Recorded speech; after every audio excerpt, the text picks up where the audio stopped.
What happens when you combine solid design with compelling content? Great marketing. Without one or the other, your marketing will usually fall flat. That's why I'm excited to jam out on design marketing in this episode with Jeremy Allen. Jeremy is a design veteran. He's ran his own business now, design business, for over 4 years and has held creative and art director roles over the past 20 plus years. In our conversation, we explore human connection in marketing, the power of storytelling, significance in design, in brand identity, the adaptation to evolving marketing trends, and how personal growth is stimulated through continuous learning. Let's start the show. Welcome to On Marketing, a show where we explore marketing's first principles, mental models, and my favorite, contrarian takes. My aim is not to tell you what to think, it's assisting you in improving how you think about marketing and life. It's November 24th, 2023. I'm Jordan Ogren, a marketing strategist by day and a podcast host by night. Ready to get into the episode? Before we do, make sure to subscribe to the newsletter to receive new episodes, extra insights, and a bunch of other stuff every Friday that I send directly to your inbox. The link to do that, to sign up, is in the first line of the show notes. And also, if you're listening to this as a podcast, you can head over to YouTube. And if you're on YouTube and you want to listen to this as a podcast, you can check out Apple, Spotify, or wherever you get your podcasts.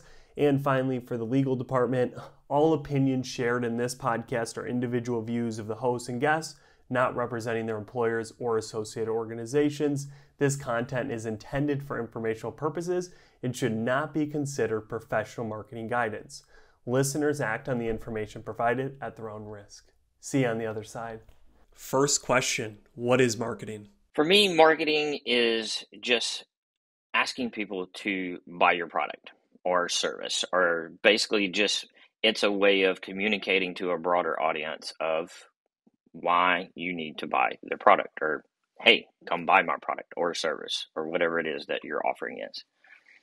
So communication is a very big piece. It's definitely communication, and especially in today's day and age with digital, it's all about being present. It allows you to have that consistency in front of your audience. Yeah, I like that, because I think some of the times when marketing breaks down is trying to communicate in one medium and the same in the other medium. I think, as you pointed out, digital has really changed how brands, how people communicate online. So I really think that's why, like, a lot of people are like, marketing's always changing. And I think it's because those delivery mechanisms are always kind of being altered or just a little bit evolving to new things and new channels. Yeah, for sure. Yeah. I mean, just going off of what you just said, I think marketing, the core principles of marketing should stay the same, not to get into the actual principles, but the core of marketing is always the same, but the way that you market will probably be ever evolving. Which is why the emphasis I like to put on is study the greats, study the classics, because a lot of those lessons are transferable. You just have to use a little bit of critical thinking, or a little bit of, how do I apply this to X or to YouTube or to TikTok per se. Yep. So what's a core, kind of leading off of that topic, what's a core marketing fundamental then? We won't go through all of the fundamentals because there's just so many, but like, what's one that you think is being lost a little bit in the digital time? It's not getting enough attention that we maybe need to go back to and focus more on. I think it has to deal with more of the human connection. I really think that digital can feel cold in some cases. What do they say? The average attention span on a Facebook post or any kind of digital post is like less than 6 seconds now. Yeah, I think squirrels are beating us. Yeah. Right, exactly. And it's like, I find it more and more difficult to effectively connect with your audience in less than 6 seconds. I mean, that's why, not to go into the whole design side of things, but I think that's why design plays a really critical role in effective marketing, because you've got less than 6 seconds to capture somebody's attention, and you can do that with design and also language and sound. Yeah, they pair very well, and that's definitely something I'll get into, because I want to learn about kind of the role branding and design has in business marketing. But before we get there, what is something in the last 1, 2, 3, 4, 5 years in marketing branding that you thought but now you think something totally different or just slightly different? Does anything come to mind for you? Man, that's a hard question because again, just to give a little history to your audience, like my background is not strictly in marketing. Probably over the last 2 or 3 years, I've learned more about marketing than, say, design because I've worked with a larger team in my W-2 job, and I've learned a lot. There's a lot of smart people on my team, and everything in marketing is kind of like, oh, I see that now. It's coming to light because of interacting with a lot smarter people than myself in this area. But I really, I know this is an overused term, but I believe going back to that human connection, like we've connected as human beings through storytelling for, well, since the existence of man, wherever your belief is in that, but that's how people connect. And then when you have people connect and forming that community, I think is where you can find the most effective strategy of all is having that community, having those advocates, if you will, that support your brand or your business or whatever it is you're trying to put out there. Hmm. Yeah, and sometimes that is more of a slow burn, kind of building that community, truly connecting. It's Yeah. unscalable, you might say, to really kind of start to connect one to one. And I guess to your point, storytelling allows you to scale that connection, but it's still always kind of slowed down rather than trying to just grab attention. Even as you talked about earlier, the 6 seconds, I think there's this kind of push and pull always of, do I lean towards the side of clickbaity to get the attention, but then I Yeah. really have to deliver or whatever? Or do I kind of sit over here and say, if you want that, go to TikTok. If you want that, go find someone else, because I'm someone who's really going to try to resonate with you and bring learnings that are deep. It's this constant push and pull. And I think I get under attention or under awareness because I don't strive for that clickbait. I don't strive for getting people's attention. You have to do this or your marketing will fail. And it's like, well, it Yeah. depends. Like so I lean towards the side of kind of the slow burn, build that community, kind of tell stories, maybe one to one versus trying to tell this larger story. But I like that point of storytelling being kind of critical to marketing. Yeah, no, it definitely pays off to be a little bit patient. But it's interesting. I mean, you brought up TikTok, because that's something I stayed away from for years. Like I do not personally, like if you go look at my brand, my personal no BS branding business that I operate out of personally, like I'm not a great marketer, so don't look to me for examples in that area. But I am a consumer of all things marketing. Let's just say that. And TikTok's interesting because you see a lot of success of building a quick community, because of, to me, it kind of goes back to a little bit of the brand or brand principles, of being, I hate to use the word authentic because it's a word that I tell people not to use within their business strategy because it gets overused, because that's something that you just do.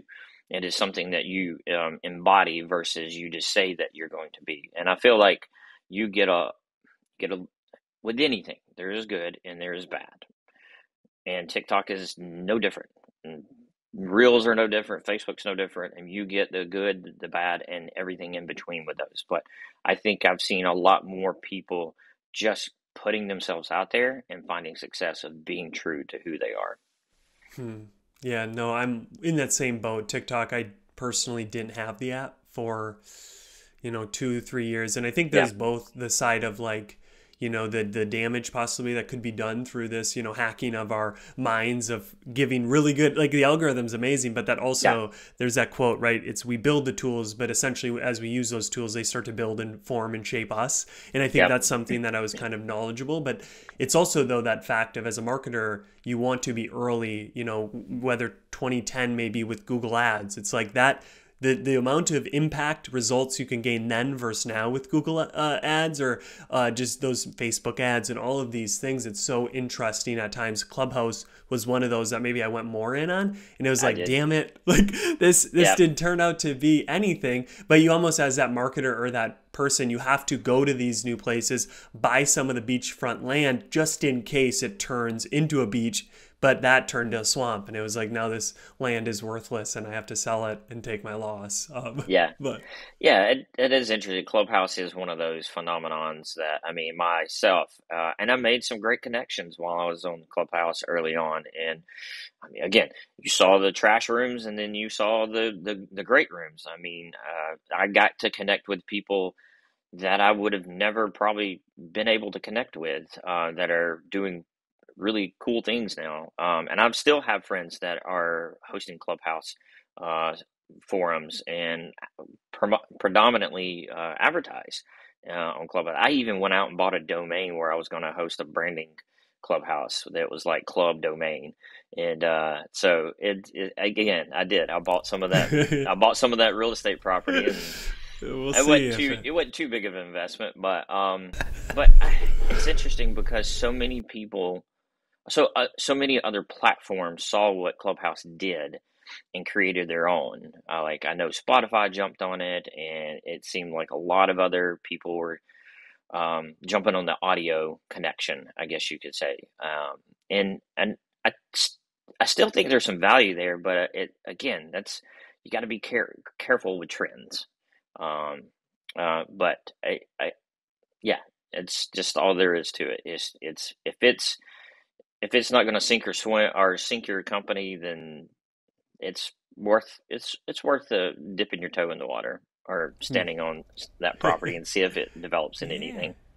Yeah, and I think too, there's just a little bit of growth that comes through adopting new platforms. Just using TikTok, it's like there is no writing. So if you're a really good writer, you're instantly into the space of uncomfortableness to get on a camera. So I think there is those pros in just wading the waters, especially as marketers, to kind of know like what it's for. I think just from a kind of product development or job street on thinking, I don't think Clubhouse really nailed like what is the job someone hires it to use, because to your point, if a company like Twitter or X at that time can create these audio rooms, and it's like it wasn't really that modable, quote unquote. Yeah, So from kind of like a business thinking mindset, that's also important as a marketer to realize, hey, like TikTok, maybe that was harder, but I know Gary Vee with Musically was kind of calling that out. So it is sometimes like, but he was big on Clubhouse too, but it's kind of thinking through, not only is this good for my brand channel, but it's like, how can I think through, is this actually going to succeed by using some sort of business kind of planning models or mental models? And I think after I did that to Clubhouse, and I was like, this was kind of clear in retrospect that it just didn't seem like it had legs. And another thing for marketers that I would encourage is sometimes it's good to find platforms you can repurpose on. I don't know how you can repurpose your content on Clubhouse. It seems to be a time and attention suck in the sense that you yeah, need to be on there to give of it. And TikTok is great because you can essentially cut a video like this to Reels, Shorts, and TikTok. Now, you need to always create content for the platform, but still it at least is like fits into a marketing versus Clubhouse. You'd have to start like a whole new segment or a whole new thing, which I think marketers do too much of. I think it's add less, don't add more to yeah. kind of I like that.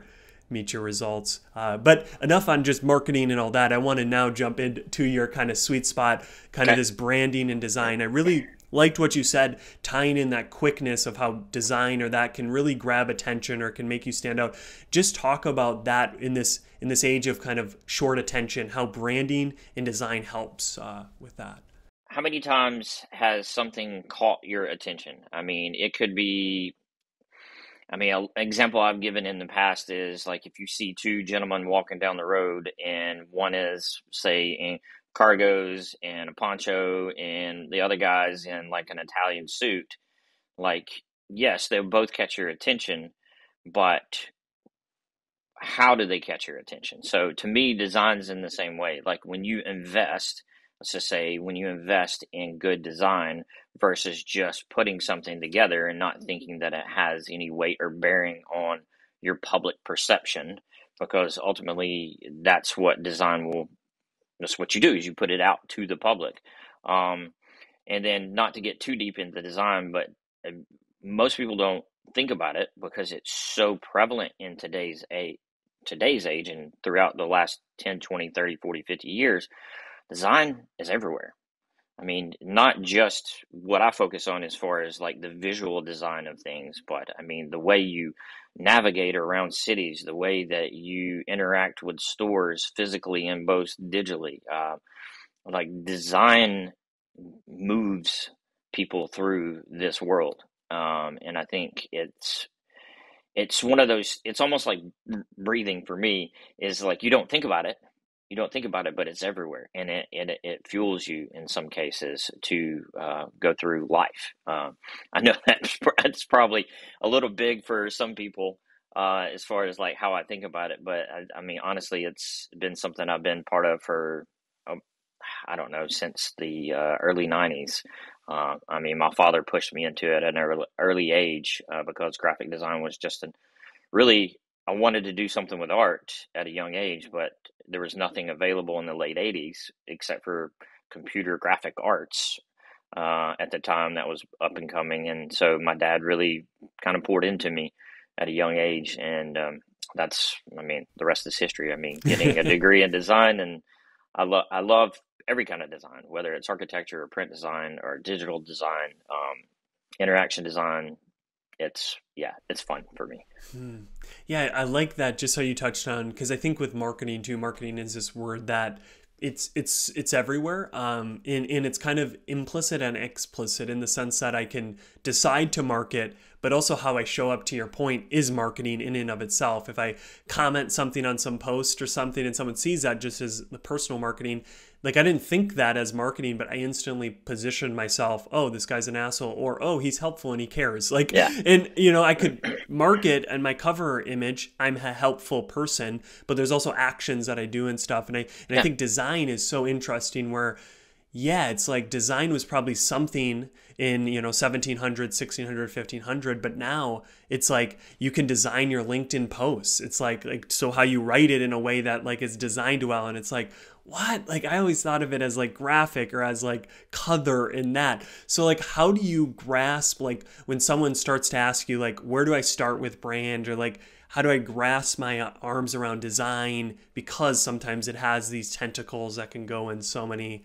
odd places. Kind of want to touch upon something that you said. I mean, because I agree with you on the marketing aspect of things. I mean, Seth Godin's somebody I've studied for years, and I've thankfully had the pleasure to interview or talk to him in Wow. a mastermind community that I'm part of, and ask him a question, and he made fun of me because I asked him how do you hack something, and he doesn't like to hack anything Oh because he's such yeah. a core principle guy. But yes, and kind of taking what you said, and I'll answer your question in a second, is that marketing and branding, like, there's always the school of thought that the two oppose each other. But I've learned and become much more of a fan of like the two have to work well together. In because in a sense, you can almost apply some of the same concepts to branding that you can to marketing. I mean, it's how you show up. It's every interaction. It's every touch point that you have with anybody in the world. I mean, that is a little bit of branding, but it's also marketing. Marketing is the perception that people have of you. But what I like to do with my personal clients that I deal with is I deal with a lot of small business. Let me back up and say that. So that's kind of like my podcast is big branding small business, and what I deal with in my actual no BS branding is a lot of small businesses, whether they're startups or companies that have been around. I've just got through. I'm finishing up a project for a company that's been or a restaurant that's been around for 50 years. So it's really all about extracting. I always like to extract the DNA, as I like to say, and that kind of comes from.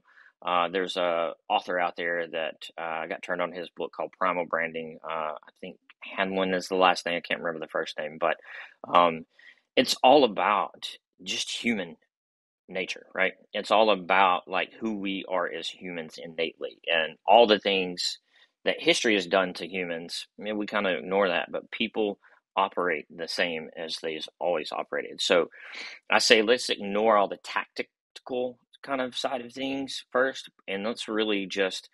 I like to ask strategic questions, and I give those strategic questions away free on my website for anybody that's interested, and really go through these questions. And so often, so often the brands that I work with think that they have to answer these questions in a certain way, and it's just let's just have a conversation. Let's just talk through these, because oftentimes the things that you think are the right answer are not the answer that you need to put out there. It's the things in between. So that's why working with a strategist or working with somebody in the creative industry, because you listen through the conversation in order to pull out those core DNA concepts, because you're going to say a lot of the same things in every question that I ask, but they'll be phrased or said or come from a different angle. And when you can get those different questions that give you the same answer but from different angles, then that's when you're starting to find what it truly is that makes that brand tick, and the things that they want to and need to put out in the world to attract their customers or audience. Yeah. Hopefully that answered your question. Again, that was a little bit of a ramble, but no, I got a few threads that are coming off of that. When you kind of talked about like there's tactical and you kind of don't focus on that right away and you go to those questions, to me that kind of like brings up this thought of like there's these like inner branding and outer branding, where it's like you can do the outer branding quite quickly. It's like make me a good podcast cover, make me good snippet covers, make me good quote graphics and all those things. But really it's like, well, what is that? Where's that coming from? Like where is the inspiration? Or to your point, it's like, who is the company? Because I'm just thinking as a personal brand, I could probably buy something online that gives me great design, but it's like if I haven't asked myself question, who is Jordan? Like how do I want to be seen in the world and stuff? It's like, to your point, I may quickly answer, I want to be seen smart. Well, like what do you mean by that? And it's like the question after the question gets me to a place that then from my inner branding, I can then have better external brand. How do you think of that? I mean, maybe it's just tactical, strategical, but that's... Go on. yeah, no. I mean, I love everything that you said. I totally agree with it. It reminds me, there's part of the workshopping that I do is, I can't remember exactly where it comes from, but I think it's in the Six Sigma world as far as the 4 whys or the 5 whys, maybe 4 or 5. I don't. But I found that that's very helpful as well, and I even encourage a lot of so. Also, kind of back history, part of my W-2 is working with a national franchise brand. And then I have to train all the new franchises on like how to put the brand image out into the world for the company I work for. And that's one of the things that I use within my workshopping with the new brand owners, or the new franchise owners, is I ask the 5 whys. They'll give me a question, they'll give me an answer, and it's usually a surface answer. But that's why I like digging down, because you ask them, why did you answer that way? Well, it's because this, and this. Well, why did you answer that? Like, why that? Well, because of this. And usually when you get down 3 or 4 whys is really when you're starting to get into that. There we go. That's what we're looking for. That's the sweet spot of the question. Because so often we think that we need to say certain things certain ways, but that's not always the case. Again, it's the surface answers that get a lot of people in trouble. Not trouble, but that you see out there more than you see the really heart and meat of the things. Like you said, it's like you can ask like, oh, I want to appear strong or resilient or whatever the case may be, and so often I see so many companies. I literally saw 2 real estate agents that I'm friends with, like their design template. They use the same design template, but they're 2 different agents in the same market area, but they have the exact same template just with their logo on it. And I'm like, I know that doesn't probably mean a lot to a lot of business owners, but whenever you can't differentiate yourself visually, I mean, how else are you supposed to be different, right? I mean, there's multiple ways you can answer that question, but hopefully that answered what you were getting at. But well, it's similar if 2 people started dressing the same. Sure, they have a different face, they have different sized ears and different like sized nose, but it's like you're literally looking the same, and that even gives me like a creepy vibe that I don't know if I should trust either of you 2. Like exactly, I think there's even a NFL commercial right now where 2 guys come out and they're dressed in the same outfit. And it's just kind of like, okay, this is just weird. They both admit, okay, this is creepy. It's like, I thought you were going to wear that. No, I thought you were going to. So, but no, that's a good point. And now one other thread that I had, and I think this is a tough question to ask, but I'm just going to throw it out there, is because I believe marketing and design or branding, like you said, are intertwined in the sense, can you have one without the other? I'm just thinking of like, can good marketing have crappy design? Or like, can great design with like really bad, words and story and got like, how do you think of that? Can one work without the other, or are they so dependent on each other? So I'm not going to say they can't work without each other, because obviously you can probably find hundreds of case studies that Anomalies, yeah. prove one can work without the other. But I think the question that comes to mind when you ask that is, how long can they work? Because to me, the core idea behind a good brand strategy, good brand identity, is standing the test of time. I mean, I hate to use the most common used case study, but if you look at Apple from the beginning, like Microsoft was going after the tactical, like we offer this, X, Y, Z, A, B, C, but Apple, they tried that and didn't succeed. And then once they, I think Marty Neumeier was part of the design team that helped them, I think more on the packaging side of things. But once they got at the heart of the core principle, if you will, or the guiding principle of that emotional appeal, that's been the same. I mean, Nike's another one. Again, overused case studies in the branding world. You can find them a dime a dozen, but I think they're overused for a reason, because things can change throughout history. But if you have that brand strategy and that core principle of your branding, then the marketing tactics are this going to fluctuate.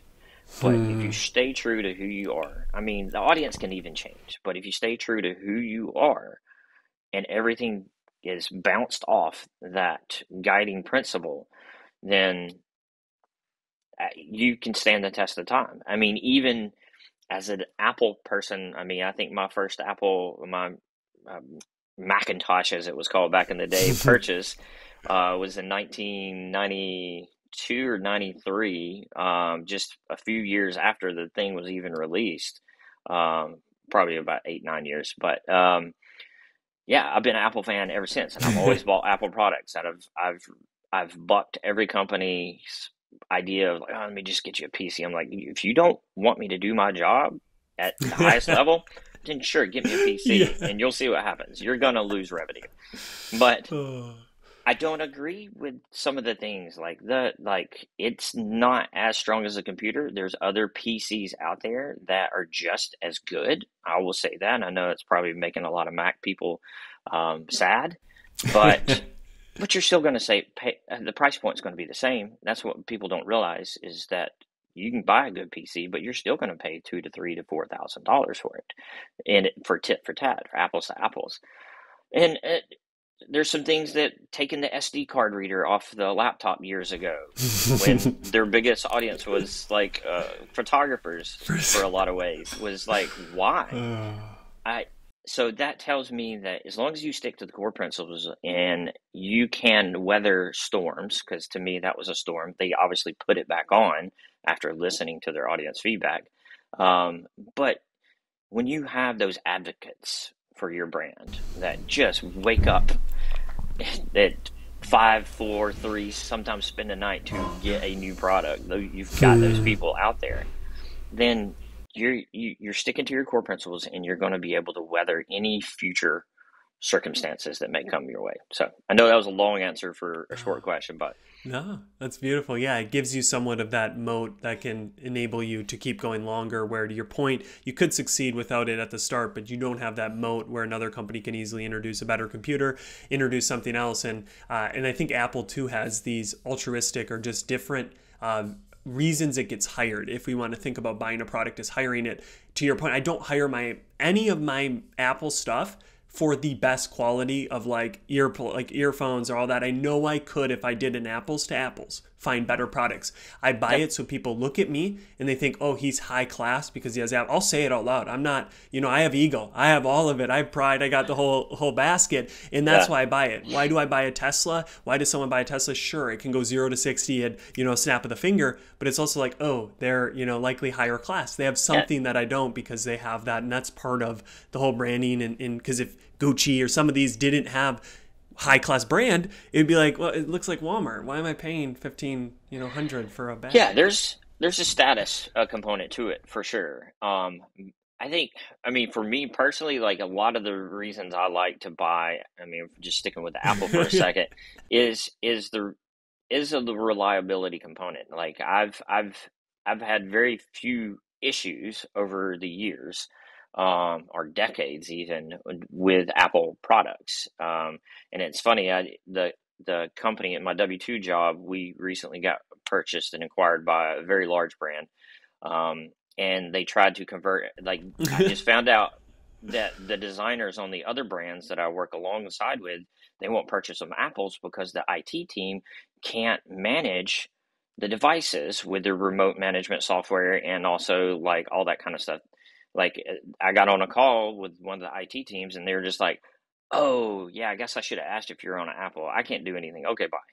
And so it's interesting, because I buy it for the connectivity and the reliability. Like Hmm. there's a seamless component to it. If I've got a iPhone, if I got AirPods, if I've got iPads, if I've got Adobe software that works on my Apple products, like everything is seamless. Like I can, again, it's an efficiency thing for me, and it always has been. It's reliability and efficiency, and allows me to do what I do without having to worry about, is this thing going to start up? Is it going to crash? Is it going to take 10 minutes to boot up? Or is it going to mystically install a software update without my recognition or knowledge like PCs do all the time?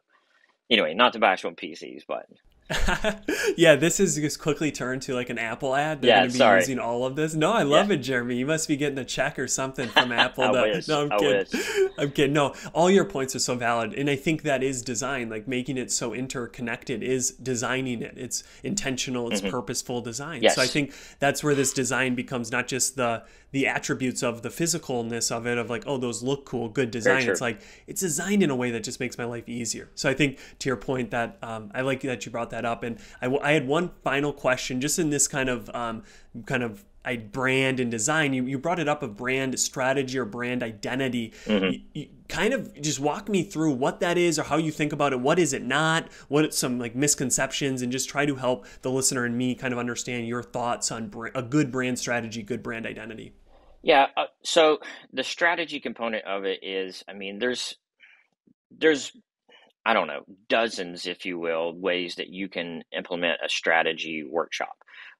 It's you can facilitate different workshops. There's different questions that I've seen from different thought leaders out there, um, but it's just asking. So the strategy comes from asking strategic questions. Again, those questions can be a myriad of different things. I mean, any strategist out there will have different questions that they ask, but the whole concept behind asking the question is in order for the person or the business owner or whoever, the stakeholders, if you will, to open up about the true feelings and true meanings behind why they do what they do. And that's really the core of a strategy, is really finding out, why do you do what you do besides making money? Because if you're not in business to make money, then what are you in business for? And that's what a good strategy, as far as the brand strategy, tries to get at, is why do you wake up every morning to do what you do besides making money? And in any strategy, whether it's a marketing strategy, it's really asking the strategic questions of, why are we doing this? Are we just, is this a whim, or is this a trend, or is this a thing? You need to be able to answer those questions. But as far as like, once you got the strategy, and oftentimes I've used this in my podcast, is a lot of people say a picture's worth 1,000 words, but I've learned by implementing over a dozen strategies for small businesses that sometimes a word is worth 1,000 pictures. So I always start with the language. I always like to start out with how we speak. How do we show up? And it's good both for your internal culture and also how you speak to your audience. And there is a line that is slowly being blurred.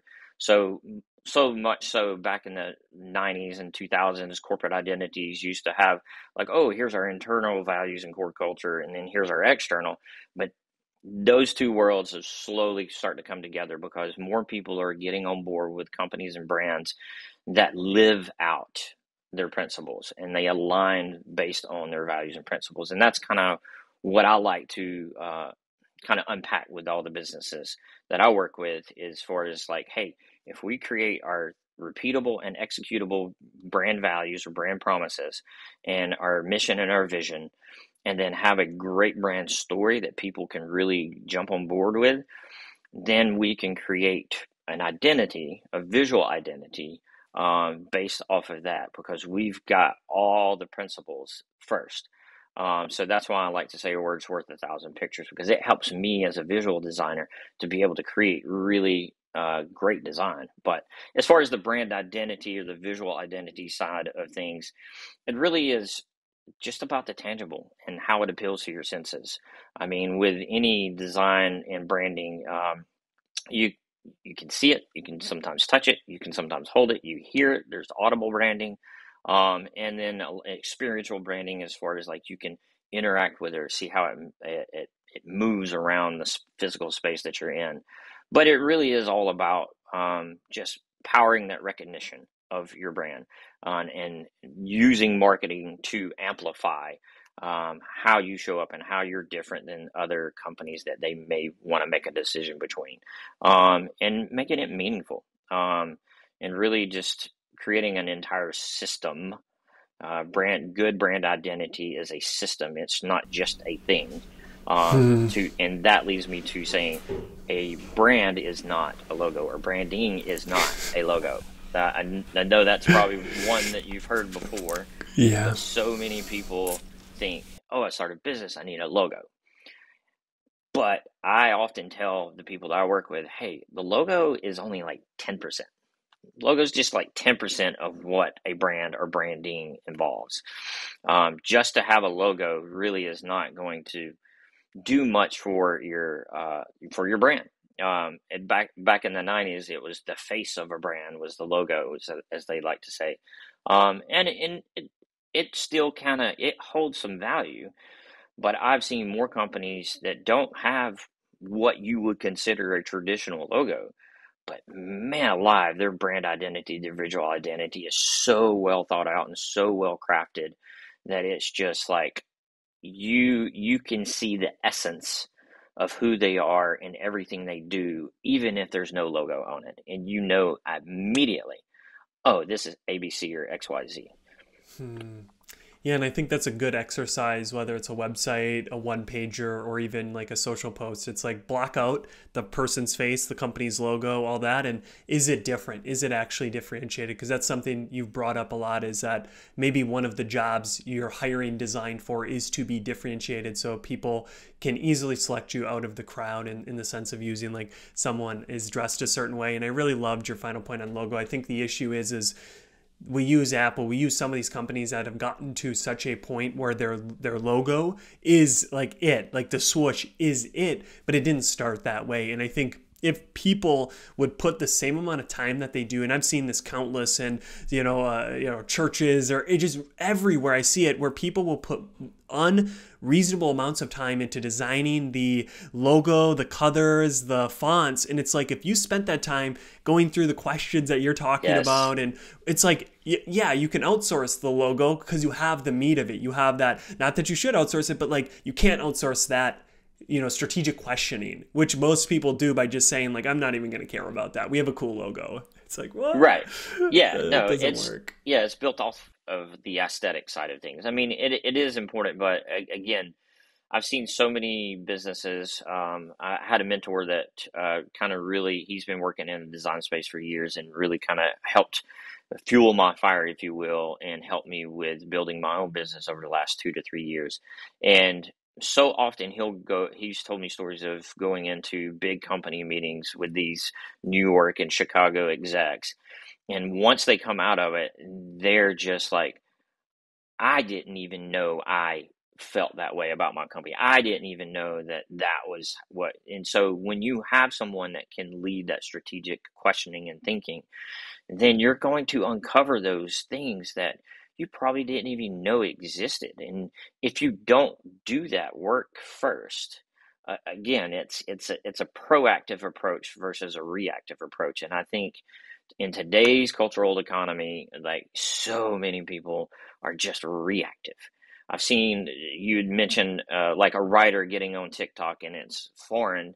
I actually have a friend who is a ghostwriter, and they tried TikTok out, and it's just copying. It's just a reactive. They're just copying trends without fully understanding what they're even doing. There's no core principle to why, besides just doing it because someone said I needed to be on TikTok.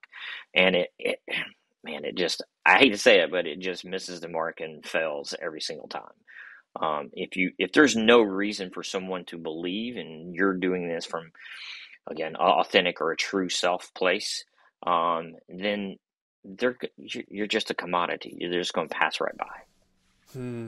Yeah, no, I really like that. I think one of the things that you're uncovering is the fact that much things, trying to use humans, myself as the example, many things I do are unconscious. It's like an iceberg. There's very little that I'm able to consciously, like, why do I always grab the door with my right hand? And I don't think right hand grab door. And I think to your business, it's so, in that though brings in a point of, if you are on a surface level of your own awareness, it's very hard to differentiate yourself from the millions of other males or females, whatever you are, because you're each operating at this very high level of, like, I'm a human, I'm 27, I like cats, and I enjoy fur, like, where you keep digging deeper, which takes therapy, it takes journaling, it takes all of these routes, meditation, to kind of figure out, like, what is under the surface, like what is that 70% of the iceberg that I'm completely unaware of. And there's mimetic desire, there's all of these theories you can start to get into of, like, oh, so I don't do things because I want them. I do it because John and Tim also wanted it, and I'm mimetically drawn towards them. And I think business is so similar. It's like,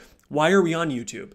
Well, X company and B company are on it. But why are we on YouTube? And I think it's just that constant critical thinking, or constantly, like, asking the question. And I think that's why, we've been talking so much, is we're similar in that mindset. Yeah. So I really enjoyed this conversation, but we do have to get into the marketing hot seat so we can kind of get some hot takes. Are you ready to jump in? I guess so. We'll see. Yeah, again, there's no I'm out not at the this smartest. point. I'm not the smartest marketer out there, so this is going to be interesting. So usually the ones who have a brain up top are the ones to say they're not the smartest. So I enjoyed that. Usually it's the ones saying they're the smartest that aren't. But all right, the hot seat. I'm going to ask you, start off with this or that. So I'm going to just give you this or that, and give me your quick answer, and we'll get at the end open ended where you can kind of go a little bit longer.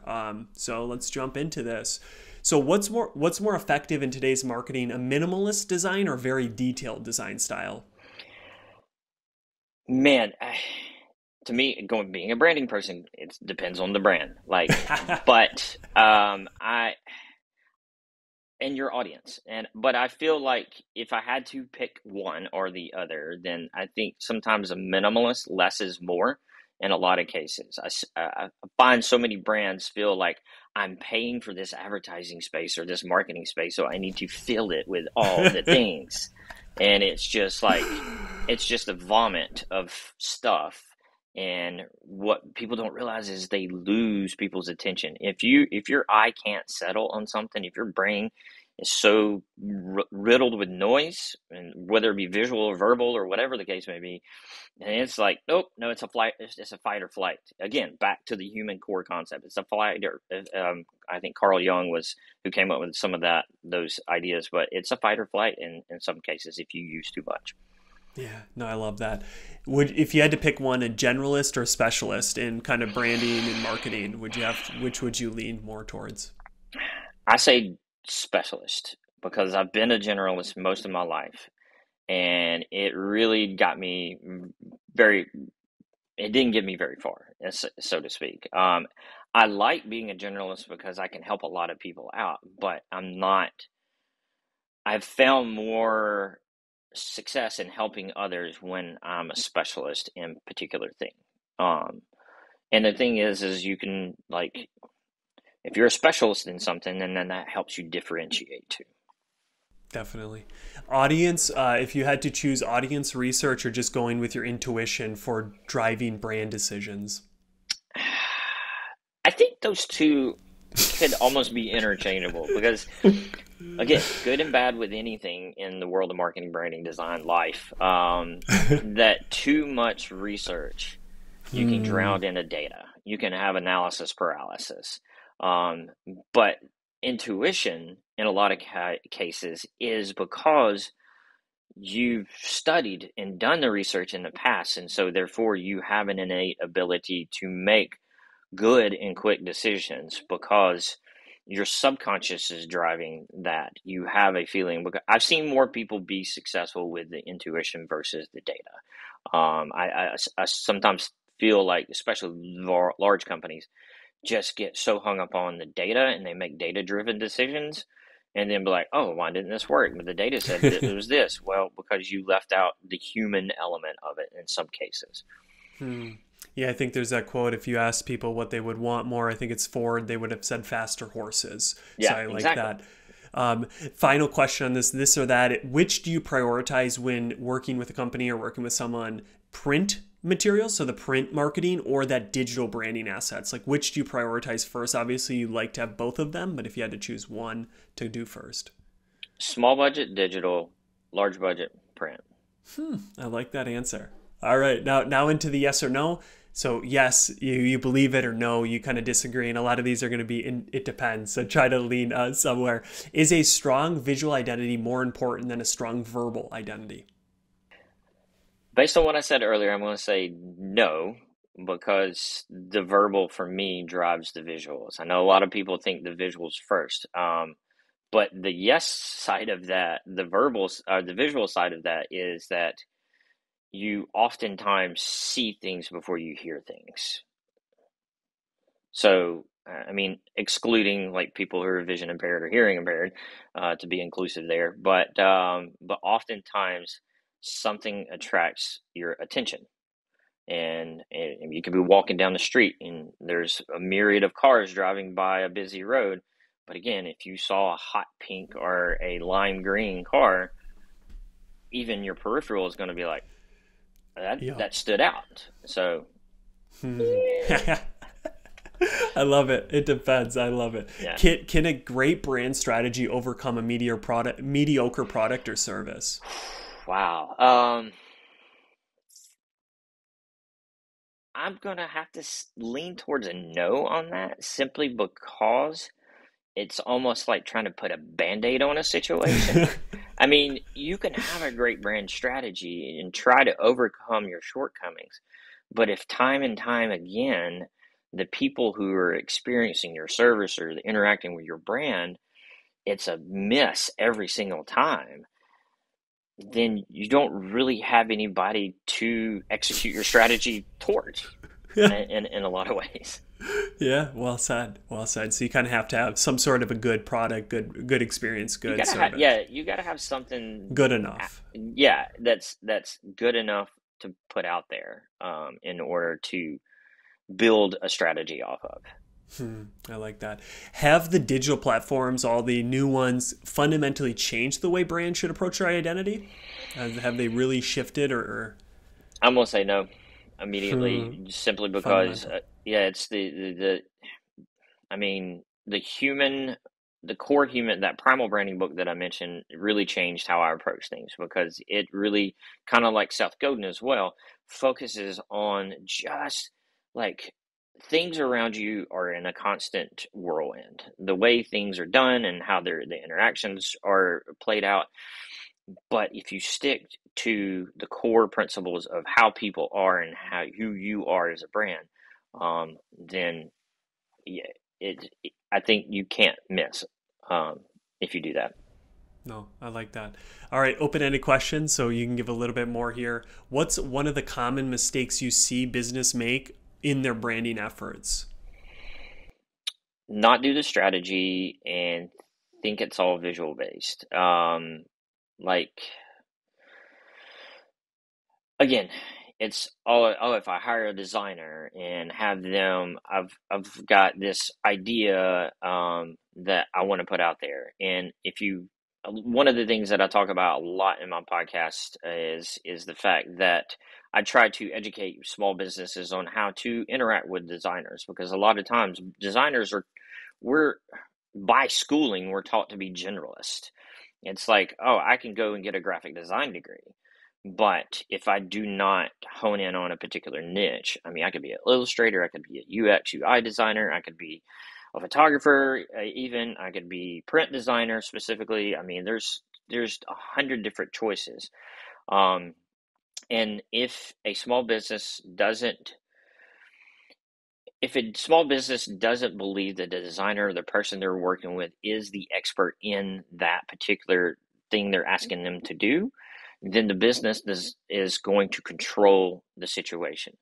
And when you are hiring a professional, you do not need, and this is a touchy subject, you do not need to let the business owners control the outcome because they hired you.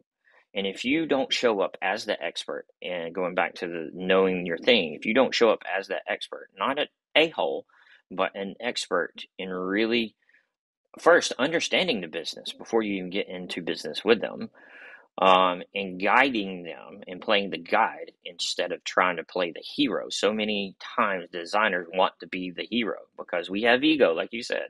We like the thing we do is the thing that we sometimes base our meaning off of.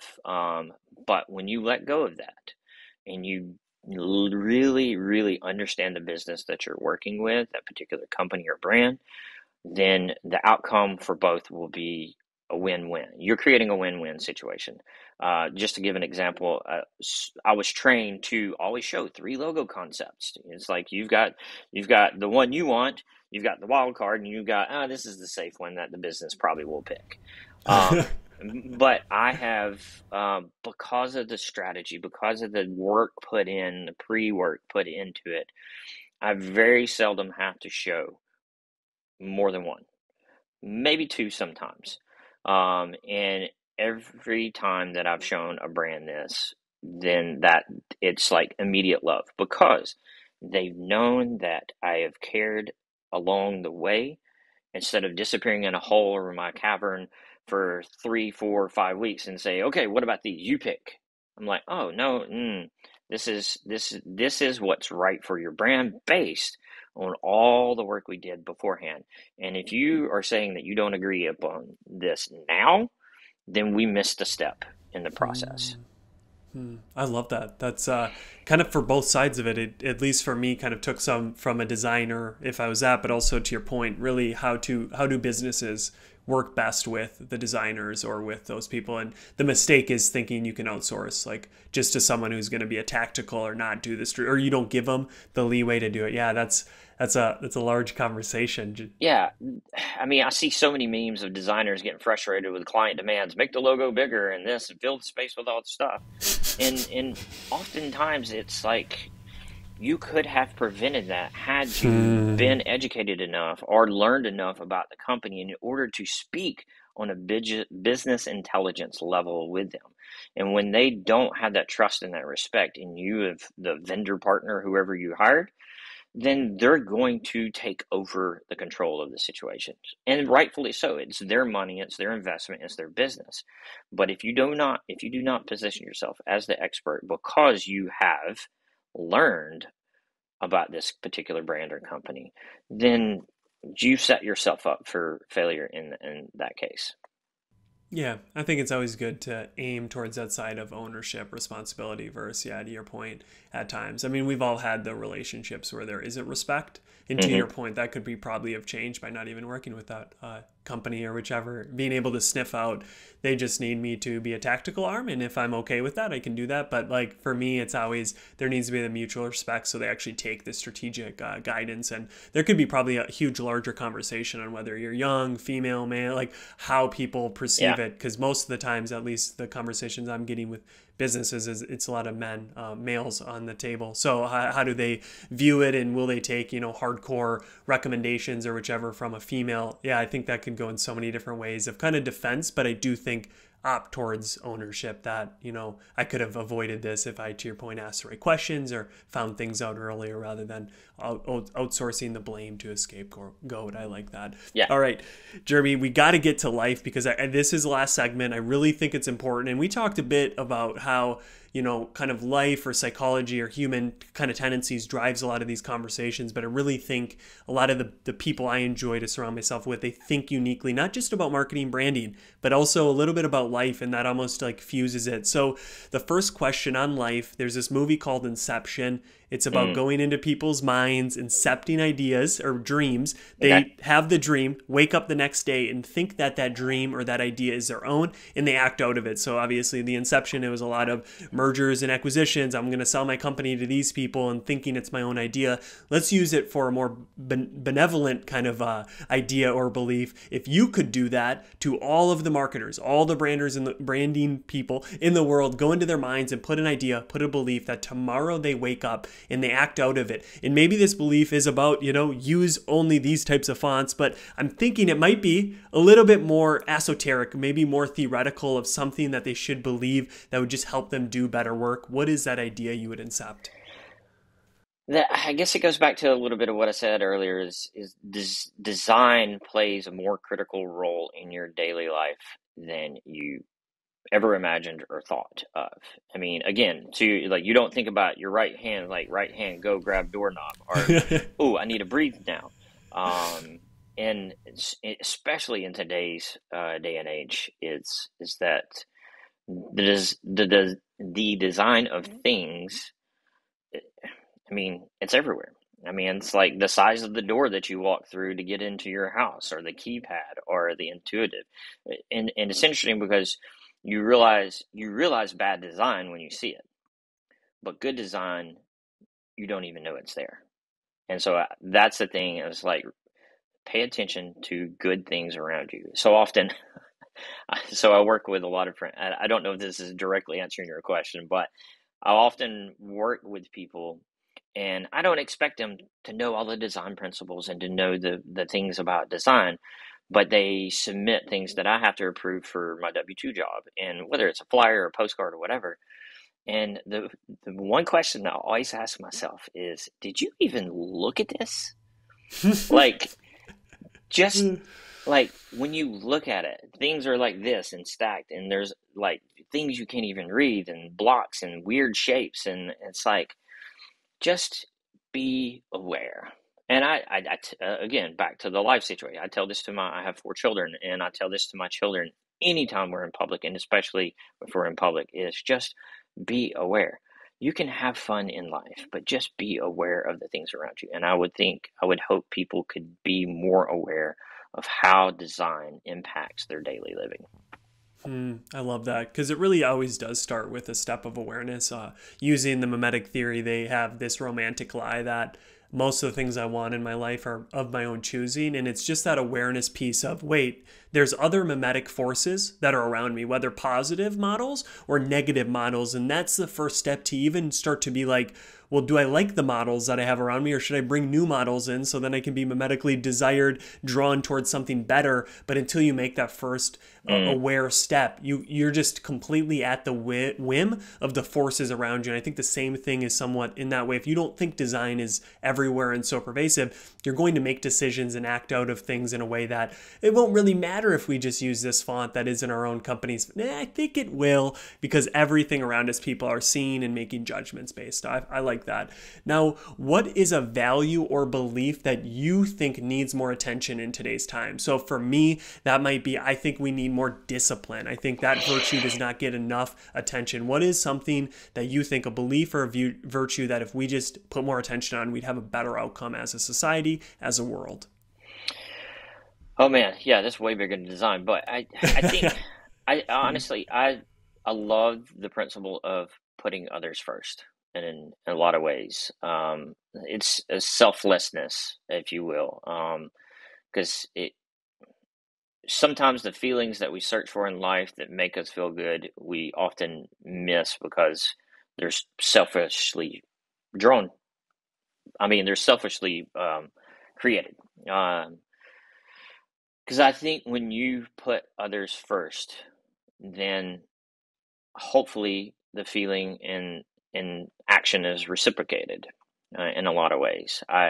One of the this mastermind community I mentioned earlier, that's one of the core principles that how this gentleman operates is he puts others first. He's always thinking of other people first, so much so that that's where his success has come from. I mean, whether you have a belief system as far as a religious belief system or not, I think that's just a good way of living life is think of others first. And it's that, would you want this done to you, to like put yourself in their shoes kind of situation. I love it. Yeah, there's probably so many reasons for both. To your point, there is like a beneficial, uh, like you act out of abundance when like the only way you can put others first in a genuine and authentic and like a helpful manner is if you realize there's enough for us all. You have this Yeah. abundant mindset, which is good for your success. When you start to approach all things with abundancy first, it's a positive. Yes. But I also think there is a way that people, whether they come from religion or they don't, you start to realize I believe God, but something made us in a way that when we love others, when we act out of love for someone else, I get things back to me. And once you realize that, you can start to quote unquote, sorry, Seth Godin, hack it to a point where you can then go out and do good things for others when you're not feeling good because you know that's going to help me. Just as an example, I got let go almost to a year ago, December 2nd. And that day, I knew somebody was from our church moving and they were having a big moving party. And I wasn't going to go, obviously, because I was working. But now I had the afternoon off. And I was like, selfishly, I know if I go do this for another person, I'm not going to be thinking about just getting let go in like the future, but like through that love, that active love. And there's so many other people that I follow that just use that where it's like, if you're down, if you need something, go do something good for another person. And it's just magical. And I think from my spirituality, it's like, well, that's God. And he designed us in a way that we're supposed to love. And also thirdly, it's just good for everybody. If everybody on this planet helped another person, Oh my goodness. oh, Like it would be a yeah. whole different world. 100 feet. So so you do branding, you do marketing, but what is a practice or a habit or a hobby you do outside of all those things that when you come back to it, you just do branding and marketing and all that stuff just a little bit better? I haven't created a great habit of reading, but I find that when I do read and I research and outside of even that, just I guess that's kind of a secondary, but connecting with others, that human connection. I'm a type of person. My personality is fueled by interactions such as this. I like I mentioned my mentor. Anytime I have a conversation with him, it is super deep and super big, and like it's not a normal conversation by any stretch of the imagination. And people who actually get into conversation. Whenever I have great interactions with people, because I mean, we all know we've got friends and neighbors and we have conversations with, but they feel surface driven and they don't feel deep. But deep conversations and then reading to kind of supplement that really just I feel re-energized. It's what fuels my cup back up in order to go back out and be stronger. I love that. Yeah, similarly me. So that's probably why we're having so much fun on this Yeah. conversation. All right, final question of the day. With everything changing, AI is changing, marketing, and there's just so many things changing. I like to ask, what is one thing you hope doesn't change in the next 10 to 15 years? What is something, maybe aside from helping others, but like what's something that we either did or we're currently losing that you're just like, we need that in this future that is going to be totally different than today, but what is that one thing that you hope is a constant? Aside from putting others first, wow. Since we already covered that, uh, just I like to say destroying egos. I know we have that nature within us all that has tendencies, but I, I I think the other one that we can't talk about, doing good for others, is fueled by the idea of letting go of your ego. When we let go of the me, what can I get out of it? What can I then, like, to use a cliche term, the world is your oyster at that point. And I don't even know what that means. Why do we even say that? Yeah. That's funny. What's I mean, I don't even like oysters. Maybe it's because there's a pearl in there. I don't know. But yeah, just when we let go of ego, because so often the ego is the thing that drives a lot of bad habits. So Yeah, if we could destroy the ego and just give more to others without thinking of ourselves, oh, that'd be a great 2035 or 2040. Yeah, I'm hoping we can do that. Well, thank you, Jeremy, so yeah, much for gracing this podcast and thanks for sharing having your me. wisdom and just being authentic and open. I really appreciate this convo. Yeah, no, I've enjoyed it, Jordan, as well. This has been a lot of fun. Thanks for having me. Well, this is the end of the podcast. Thank you for making it to the end. It means the world to me that you watch or you listen to this episode, and hopefully you're walking away with new insights to improve how you think about marketing in life and help you make progress on what matters to you. But one thing before you go, if you could subscribe wherever you're listening to this or watching, that would really help out both you getting the episodes right when they come out and raising this podcast in the rankings. So hopefully more people like you can listen to this. And if there's anything that I can do to make this podcast more beneficial for you, if it's somebody you think I should interview, if you're the person, please comment, please email me. It's in the show notes so we can just continually deliver more value to you, the listener. Again, thank you for watching and have a great rest of your day, evening, week, and hope to see you here next time.